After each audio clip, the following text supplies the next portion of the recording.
You know, sometimes the most incredible stories aren't the ones you see in flashy headlines. They're kind of hidden away, buried in the data of an internal report.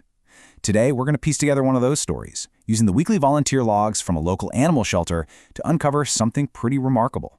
So let's just start with a big question, right? How do you actually measure something like the power of a community? I mean, how do you put a number on goodwill, on pure effort and passion? Is it just about the money raised, or the number of people who show up to an event? Well, maybe the answer is hiding in plain sight, in the number of volunteer hours, tracked meticulously week in and week out. In this explainer, we're going to build a whole narrative out of these dense, data-heavy documents to show you how a community built an engine of compassion, pretty much from the ground up. Our story kicks off in the spring of 2025. The Mountain Shelter had a brand new volunteer program, and they started by laying out a really clear strategic mission for what they wanted to achieve. And this wasn't just, let's get some people to walk dogs. No, this was a real strategy built on four main pillars. The first, obviously, was direct animal welfare and getting more animals adopted. But it went way beyond that. They wanted to use volunteers to power their outreach events, to support the shelter's day-to-day operations, and maybe most importantly, to build a much deeper connection with the community they serve. And like any new venture, things were a little messy at the start. The early reports are filled with these little notes that show them just trying to find their rhythm. There's one from May about having to reach out to the assistant athletic director at a local college just to chase down the volunteer hours their athletes put in. It's a tiny detail, but it shows you the real, on-the-ground work it takes to build a program like this from scratch. But it didn't take long to see some big wins. I mean, check this out. The 2025 open house was powered by 60 hours of pure volunteer service. This was really the first concrete sign that the community was ready and totally willing to show up. All right, so as we head into the summer, you can really see things start to click. As the program found its groove, the weekly report started painting a super clear picture of what this growing team was actually up to. And what's just so striking here is the focus. An absolutely incredible 84% of all that volunteer time, the vast majority, was dedicated directly to animal care and enrichment. This is the heart of the mission, right here. Walking dogs, socializing cats, and just making the animals' lives better while they waited for their forever homes. And to put that 84% into perspective, we're not talking about a small number.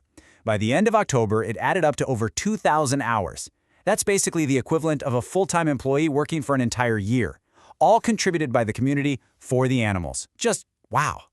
Now, you might be wondering, how on earth did they manage all this? How do you turn all that goodwill and hundreds of different people's efforts into this clean, understandable data? Well, they had a process, and it was a grind, let me tell you. A procedure document lays it all out. Every single week, copy the old report, update the running totals, check the calendars for events, tally up every single name from the sign-in sheet, categorize every person and every hour, and then log all the future sign-ups. It was this super detailed manual effort to make sure not a single minute of help went uncounted. And this is what all that hard work produced. Here's a little snapshot from just 1 week in the middle of July. You've got 22 volunteers putting in over 128 hours, and you can see how each week's numbers are feeding right into those year-to-date totals, building this bigger and bigger picture of their impact over time. But this is my favorite part. This is where it gets really, really interesting. Because these reports, they aren't just sterile spreadsheets. If you look in the margins, in the little notes, you start to see the human stories popping up behind the numbers. For example, people weren't just showing up to do manual labor, they were bringing their professional skills to the table. A note from September specifies that the skilled labor hours for that week were for graphic design. Someone actually designed a whole poster for a big new adoption event. And then you get these really specific, just heartwarming little details. An entry from August 4th simply says, Buster's profile writing. Think about that. A volunteer took a half hour of their time to write a compelling online profile, all to help one specific dog, Buster, find his family. And you even get a sense of the personality of the person compiling these reports. I love this. 1 week, they're struggling to make the numbers add up and just write, the numbers this week are not mathing, as the children say. It's just this perfect little moment of humor and honesty right there in a spreadsheet. And this one just perfectly sums up how real life doesn't always fit neatly into data columns. When they were tracking new applications, there's a note that says, a couple submitted a single application, so one, but also kind of two. I mean, what do you even do with that? It's just brilliant. Okay, so let's fast forward to the fall, because all this hard work, all this foundational effort, it was building something real. By this point, the volunteer program wasn't just a side project anymore. It had become this powerful, reliable engine for the entire shelter. And you can literally see that engine revving up right here in the numbers. Just look at the trend for new volunteer applications. It starts at 55 in May and just climbs and climbs, more than doubling to 112 by the end of October. The word was getting out. More and more people wanted to be a part of it. And here it is, the big one, the grand total, the result of all that meticulous tracking.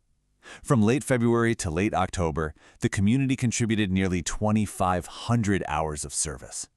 That is a truly staggering figure, built one shift, one volunteer, 1 hour at a time. And having that reliable engine meant the shelter could start to dream bigger. They launched this massive new initiative called Adoption Autumn, and they could do it because they knew, without a doubt, that their volunteer base was strong enough to support it. They could count on people signing up for 15, 20, even 25 extra shifts every single week to make it a huge success. So there you have it. In just over 6 months, a collection of what looked like boring spreadsheets revealed the incredible story of how an animal shelter built a powerful community engine. And it really makes you wonder, doesn't it? What other stories are hidden in the data all around us? What unseen engines of passion and dedication are powering your community?